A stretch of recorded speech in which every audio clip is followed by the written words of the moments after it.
59분인가 55분인가 그렇게 해놨으니까 출석을 지각이라도 좀 가져가시면 좀 그러니까 일단은 오늘 밤까지 한번 들어보시기 바랍니다. 자, 그래서 저번에 했던 게 이제 두 가지 내용이었는데 첫 번째는 MSE와 MA 뭐 일단 이 리그레션의 뒷부분 내용 조금 했었고 하나는 분류를 했어요. 근데 제가 영상을 찍어서 올리긴 했습니다만 사실 저도 그래요. 영상 같은 걸 공부하면 좀 열심히 잘 안 듣게 돼요. 약간 딴짓하면서 듣게 되죠. 네, 집중도가 좀 많이 다릅니다.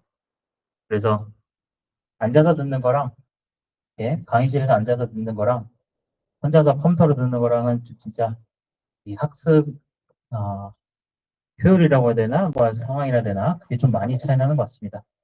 그래서 좀 편하게 들으실 수 있긴 한데 이 분류라는 내용이 좀 중요하고 앞으로도 계속 나올 거기 때문에 조금만 더 빠르게 복습 한번 해보고 오늘 내용 나가보도록 할게요. 자, 그래서 분류라고 하는 거는 기본적으로는 클래시피케이션이라 부르고 얘는 데이터와 레이블, 정답이 있는 거죠. 슈퍼바이즈 러닝으로 합니다. 정답이 없으면 분류를 못하는 건 아닌데 그런 건 분집이라고 했죠. 정답이 있어도 나름 이렇게 나눌 수는 있어요. 근데 우리가 생각하는 일반적인 분류는 다 정답이 있는 상황입니다. 레이블이 있는 경우. 레이블이 없으면 알아서 묶어보세요가 군집이었죠. 자, 그래서 이런 예제를 해봤습니다. 닥스훈트와 진돗개. 자, 그래서 여기에서 입력으로 들어간 데이터.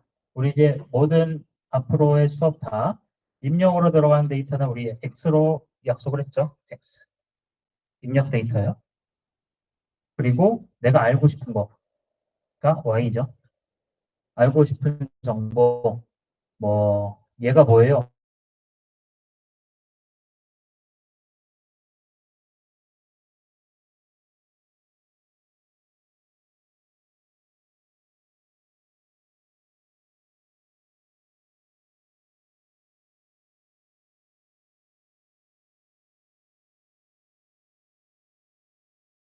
진돗개냐 이거였죠. 그래서 두 개가 들어갔으니까 피처, 특징이 두 개예요 라고 얘기를 해볼 수 있을 것 같습니다. 피처가 두 개인데 제가 이제 영상에도 소개했듯이 얘는 몸통의 길이와 높이만 가져왔는데 사실은 잘 보면 우리는 다른 특징도 볼 수 있죠. 꼬리 모양이 다르죠. 그 다음에 얼굴 모양도 다르고 귀도 다르고 그 다음에 좀 더 디테일하게 보면 뭐 다리의 길이도 다르고 이런 다양한 정보들이 있을 거 아니에요. 요거를 특징, 피처로 세 번째 피처는 꼬리의 모양 어떻게 생겼다. 네 번째 피처는 뭐 귀의 모양, 다섯 번째는 뭐 다리의 길이 이런 걸 정보를 더 주면 이 두 개를 더 잘 구분할 수 있다는 거죠. 그래서 우리가 데이터가 마냥 많은 게 중요한 게 아니고 이 데이터의 특징을 알 수 있는 데이터가 많을수록 좋다고 얘기했습니다. 정보가 많을수록 좋아요. 근데 그 정보들이 서로 독립적인 거라 그랬죠. 서로 비슷한 데이터는 필요 없다는 거예요. 나눠봤자 그렇게 큰 영향은 없어요. 그러니까 확실히 구분될 수 있는 데이터들이 많을수록 좋다. 이런 얘기도 해봤습니다. 그래서 이런 데이터들 가지고 이런 도식화도 해봤죠.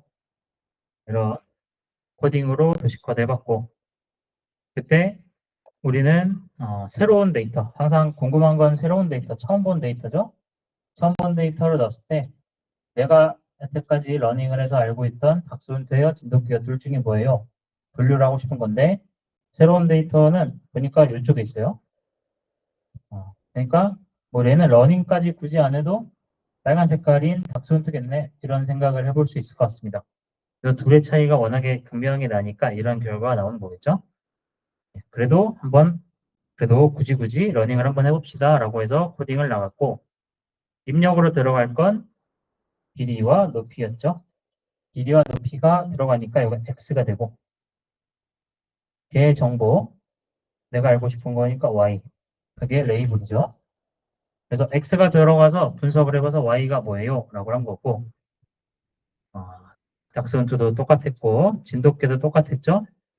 들어가는 건 x 내가 알고 싶은 건 Y라고 했는데 여기서 좀 특징이 있었어요. Y라고 하는 거는 정답인데 레이블링 혹은 라벨링 이렇게 부르는 거. 얘는 우리는 얘는 닥스훈트예요 라고 이렇게 문자로 언어로 얘기하지만 컴퓨터는 숫자로 알려준다는 거예요. 그래서 나는 얘를 이제 0으로 부를게요. 닥스훈트 데이터를 넣어놓고 얘는 0이에요. 이렇게 한 거고 진돗개 데이터 넣고 얘는 이제 1이에요. 이렇게 한 거죠. 그래서 이제 분류에서는 두 가지면 0, 1, 세 가지면 0, 1, 2, 네 가지면 0, 1, 2, 3 이런 식으로 가고 우리는 그것만 알면 되죠. 0이 뭐다?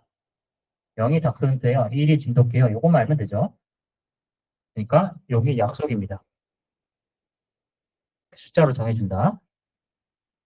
근데 이거 바꿔도 괜찮죠? 내가 닥스훈트를 1로 할래요? 진돗개 0으로 할래요? 그건 괜찮아요. 내 마음이에요. 정해진 건 아닙니다. 대신에 0과 1이 뭔지만 명확하게 알면 되죠. 명확하게 알면 되고 두 번째 특징은 주어진 데이터가 10개인데 정답이 5개예요. 그럼 뭔가 좀 이상하죠? 문제 풀라고 10문제 줬는데 답이 5개예요. 뭔지 모르겠잖아요. 그러니까 데이터와 정답의 길이는 같아야죠. 문제 10개면 답도 10개. 문제 100개면 답도 100개. 이렇게 해야겠죠? 네, 그 과정이 있었어야 됐습니다. 그래서 제가 이제 수업 때는 이제 쉐입, 모양을 찍어봐야 돼요. 이런 얘기를 했어요.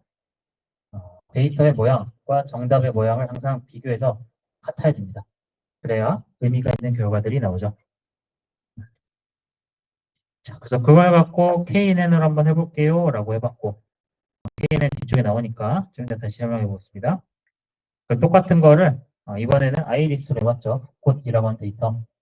저도 뭐 꽃에 대해 잘 모릅니다만 얘네 종류가 이렇게 세 가지라고 하네요. 세 가지. 그래서 이 데이터를 주고 셋 중에 뭐냐라고 구분하고 싶다는 거예요. 그때 들어가는 데이터의 종류, 뭘 갖고 분석해봐요? 라고 해봤더니 꽃받침의 길이, 너비, 꽃잎의 길이, 너비 이 네 가지 정보가 들어간다는 거죠.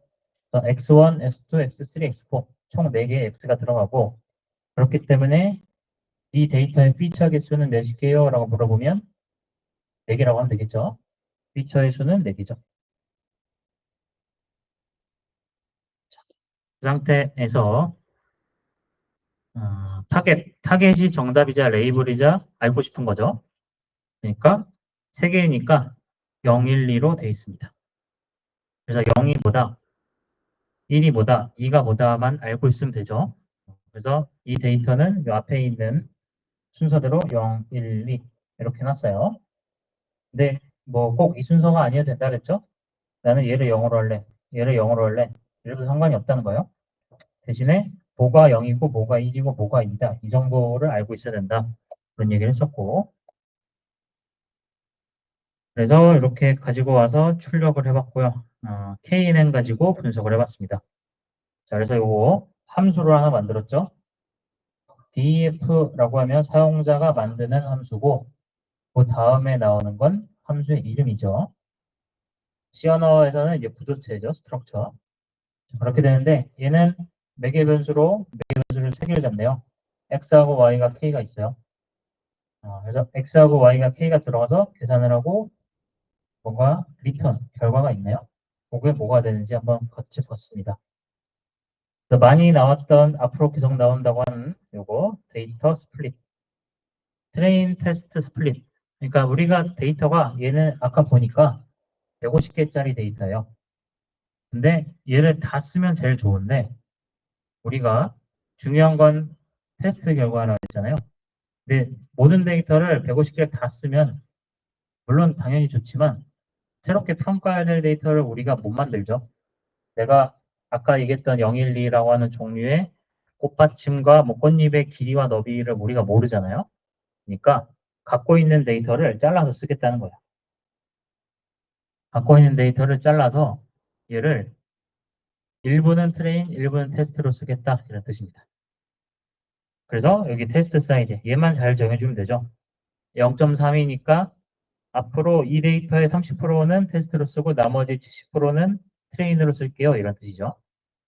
그래서 데이터를 쪼갠 다음에 그걸 갖고 트레인 Y 트레인 갖고 학습을 시키죠. 학습을 시키고 학습이 다 됐으면 새로운 데이터, X 데이터, X를 넣어서 얘가 결과가 뭐예요? 라고 하는 예측값이 나오겠죠? Y 프리딕션. 예측값이 나오면 테스트에 대한 정답을 우리는 알고 있죠? 원래 데이터에 있으니까. 그러니까 실제 정답과 예측과의 얼마큼 맞고 틀리고를 계산할 수 있겠죠? 그걸 갖고 점수를 계산합니다. 계산해봤더니 0.956이래요. 그거까지 해봤고 그 다음에 그거를 잘 판단하기 위해서 혼동행렬, 컨퓨전 매트릭스를 씁니다. 라고 얘기를 했어요. 그래서 얘는 오늘 뒤쪽에 나오는 내용 중에 하나인데 뒤쪽에 조금 더 자세히 설명하겠습니다만 얘는 먼저 얘기해보면 X축, Y축을 잘 봐야 된다고 했어요. 맨 처음에 X축, 프리딕션, Y는 true. 프리딕션하고 true니까 실제 정답과 예측값 이거가 이렇게 표로 그렸다는 거죠. 그래서 얘가 어디 있는지를 본 다음에 일단 우리는 true를 기준으로 볼게요. true 정답인데 0, 1, 2 이렇게 써 있죠. 그러니까 정답이 0이에요. true가 0인데 세로가 true고 가로가 0일 때 가로 0일 때 보니까 이렇게 요 만나는 지점 0으로 예측 잘한 거죠. 이건 맞춘 겁니다. 그 다음에 0을 1로 예측한 거죠. 얘는 이 자리는 잘못 예측한 거죠. 예측이라고 얘기하긴 좀 혼동인데 올 테니까 잘못 분류한 거죠. 그 다음에 0을 2로 분류한 거. 이것도 잘못된 거죠. 그렇게 해서 각각 보는 방식이에요. 그래서 얘의 가장 중요한 거는 대각선이라고 했어요. 1을 1로 잘 분류하고 2를 2로 잘 분류한 애들이 높을수록 좋은 거고 그렇지 않은 애들은 다 오차, 에러라는 거죠. 그렇기 때문에 얘는 0이라고 하는 종류의 개수는 아까 뭐 이름이 있었지만 걔는 하나도 틀림없이 다 맞춘 거죠. 그리고 1은 하나 틀렸죠. 2라고 하는 애도 하나 틀렸죠. 그런 상황이죠. 자, 그래서 컴퓨전 매트릭스라고 하는 거를 왜 해야 되는가? 뒤쪽에 납니다만 먼저 얘기해 보면 우리가 문제가 100문제가 있었어요. 이 중에서 80개 맞췄으면 우리는 80점이라고 얘기를 하죠. 그걸 정확도 100분의 80이라고 하죠. 100문제 중에 80개 맞췄어요. 100분의 80. 근데 이제 향후에 뭐 산업기사나 기사 같은 자격증 같은 문제를 보시면 똑같이 100문제인데 그냥 100문제가 아니고 예를 들면 5과목으로 각 20문제씩 100문제입니다. 그러면 얘는 합격의 기준이 그냥 80점 이상 그렇게만 하진 않죠. 원래는 자격증은 60점이지만 일단 80점으로 해볼게요. 80점 이상 이렇게 되는 게 아니고 얘는 하나 조건이 더 있죠. 각 과목에서 몇 개 이상 맞춰야 됩니다. 라고 하는 꽈락이 있죠. 그러니까 두 가지를 만족시켜야 돼요. 그래야 합격입니다. 그러니까 뭐 정확하진 않습니다. 극단적으로 얘기해 드리면 5과목 중에 한 과목을 그냥 싹 다 틀리고 나머지 4과목 다 맞췄어요. 그래도 80점이잖아요. 근데 그 친구는 탈락이라는 거예요. 그러니까 그런 거를 알려면 이 전체의 정확도만 갖고 판단하기 어렵다는 겁니다. 그래서 컴퓨전 매트릭스는 각각의 데이터에서 쉽게 각각의 클래스에서 0인 데이터가 있는데 0이 얼마큼 맞췄어요. 1이 얼마큼 맞췄어요. 2가 얼마큼 맞췄어요. 그걸 찾고자 하는 거예요. 컴퓨전 매트릭스는. 그러니까 각각 클래스에 대해서 하는 거죠.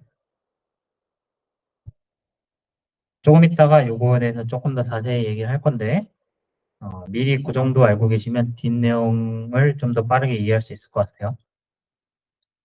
자, 그렇게 해서 코딩에서 KNN 이용해서 해봤는데 그걸 제가 SVM이랑 디시전 트리 한번 해보세요 라고 했고 그리고